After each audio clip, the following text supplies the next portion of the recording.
This delegation's been unbelievable. They've been coming to us, asking us what they can do to support us.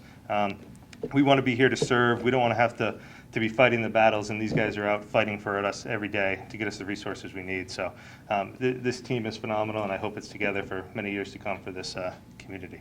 Hey, we're thrilled that you're here. We hope that MOC, as we open this outpatient mental health clinic, can be a beacon of light for those that are struggling to maintain their mental health in their living. And it's really during very uncertain times today that we're able to sort of open our doors and help people here at Fitchburg.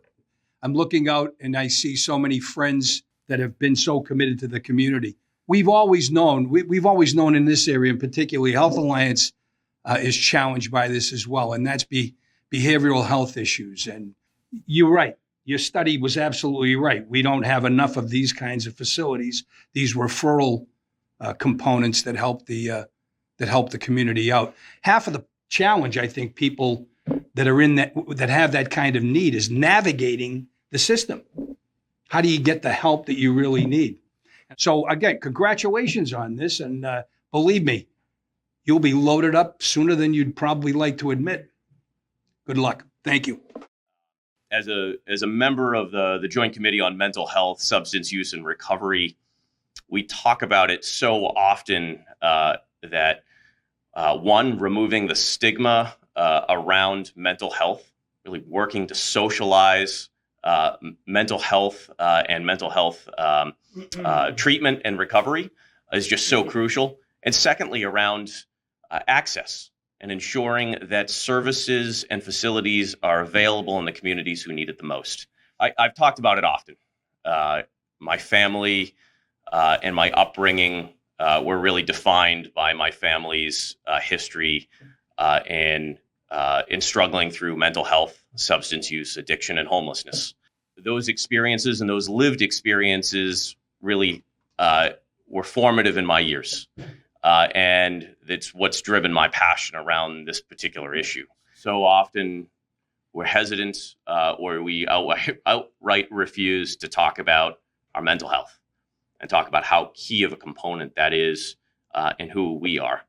And I think we're lying to ourselves. And if we don't all acknowledge we have stress, we have anxiety, we have days of depression. We know that so many in our community have and continue to struggle with it. And I think often, if we're honest with ourselves, mental health care in the Commonwealth often fails.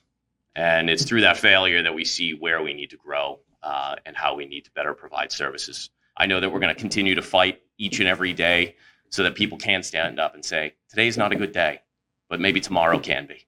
Thank you. So today is a huge win for the city of Fitchburg. Everybody knows we are in the midst of a mental health crisis, and the most important thing that we can do is increase the availability and access to outpatient behavioral health services. So this is such a great day. It's no secret that our community is facing a mental health crisis. I said it before. We've got a workforce shortage. We've got inadequate inpatient and outpatient resources, and we can't meet these challenges with lip service. We need to meet the challenge with resources and services. So thank you, Congresswoman. I'll end by saying thank you to the providers and staff that are going to work here every day. You're providing dignity, access, and care to a population that desperately needs it and desperately deserves it. So thank you so much. And please know that we'll continue to be here to support you and your mission. So when people ask me about these community assessment surveys, it really is unbelievable how informative that is to a representative, whether you're on the state level, local level, or on the national level, because you all diagnosed something that, was endemic even before COVID-19. And that was that we have a mental health crisis on our hands. That's only been exacerbated in the last 18 months. And we haven't even seen the tip of the iceberg, which is what makes this announcement and this ribbon cutting so critically important to the community, is what we're going to have to anticipate and be ready for as we move forward. I was proud of so much of what the American Rescue Plan delivered, certainly, but it was temporary. And as we sort of think about going forward, we do have a once-in-a-generation opportunity to invest in services that are not just going to help families get by, but they're going to help them get footing so that they can stay there. And while we have these unbelievable barriers that have been broken down in the way of telehealth and making that service, that communication accessible right in real time, we know that we're going to be dealing with the fallout of this for years to come. And so I really have to hand it to MOC as we unveil this behavioral health center today, which is co-located with so many of the services that really do intersect in people's lives. This is going to be vital. It's going to be vital in our community.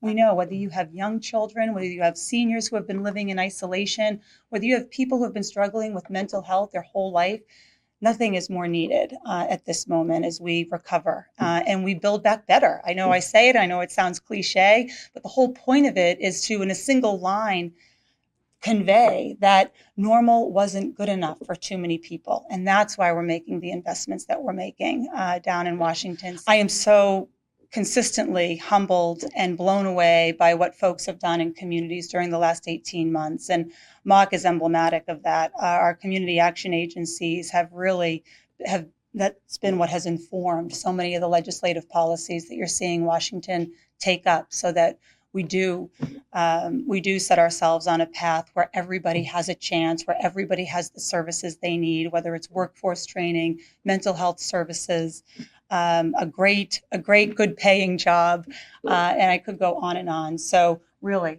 thank you for doing those community assessments. Thank you for all the services that you deliver, and thank you for making mental health care a focal point of your offering. Thank you.